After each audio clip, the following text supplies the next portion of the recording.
ಇದು ಎಡಪಂಥೀಯರ ಷಡ್ಯಂತ್ರ ಅಂತ ಹೇಳ್ಬಿಟ್ಟು ಬಿಜೆಪಿ ಫಂಡಿಂಗ್ ಮಾಡ್ತಾರೆ.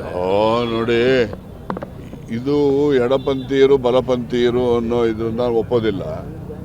ಇದು ಹಿಂದೆ ಸೌಜನ್ಯ ಪ್ರಕರಣದಿಂದ ಪ್ರಾರಂಭ ಆದಂಥದ್ದು. ಅಲ್ಲಿ ಸೌಜನ್ಯನಿಗೆ ನ್ಯಾಯ ದೊರಕಿಸ್ಕೊಡ್ಬೇಕು ಅಂತ ಹೋರಾಟ ಮಾಡ್ತಕ್ಕಂಥ ಒಂದು ಗುಂಪು ಇತ್ತು. ಮತ್ತು ಅದು ಸೌಜನ್ಯ ಪ್ರಕರಣ CBIವರೆಗೂ ಹೋಗಿ CBIನಲ್ಲಿ ಅಲ್ಲಿ ಅತ್ಯಾಚಾರನೇ ಆಗಿಲ್ಲ ಅಂತಕ್ಕಂಥ ವರದಿನ ಅವರು ಹೇಳಿದ್ದಾರೆ.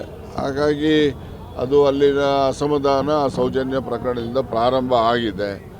ಅದಕ್ಕೆ ಯಾರು ಬೆಂಬಲ ಕೊಡ್ತಾರೆ, ಯಾರು ಬೆಂಬಲ ಕೊಡೋದಿಲ್ಲ ಅಂತಕ್ಕಂಥದ್ದನ್ನು ನಾವು ಇಲ್ಲಿಂದ ಹೇಳಲಿಕ್ಕೆ ಆಗೋದಿಲ್ಲ.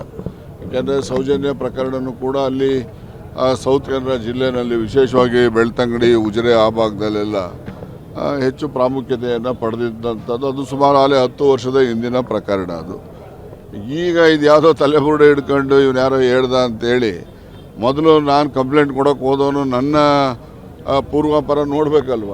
ಅವನು ಯಾರು, ಏನು, ಎತ್ತ, ಇವನು ಹೇಳೋದು ನಾವು ನಂಬಬೇಕಾ ನಂಬಾರ್ದು ಇವೆಲ್ಲ ಮಾಡಬೇಕಲ್ಲ. ಅದನ್ನೆಲ್ಲ ಪೂರ್ವಾಪರ ಅವೆಲ್ಲ ನೋಡ್ದೇ ಅವನ ಹತ್ರ 164 ಸ್ಟೇಟ್ಮೆಂಟ್ ಮಾಡಿಸಿ SIT ಮಾಡ್ಕೊಂಡು ಇಲ್ಲಿನ ತನಕ ಮಾಡಿರ್ತಕ್ಕಂಥದ್ದು. ಇದು ಪ್ರಾರಂಭಿಕವಾಗಿಯೇ ಎಲ್ಲರೂ ಕೂಡ ಎಡವಿದ್ದಾರೆ ಅಂತಕ್ಕಂಥದ್ದು. ಕಾಂಗ್ರೆಸ್ ಕಚೇರಿ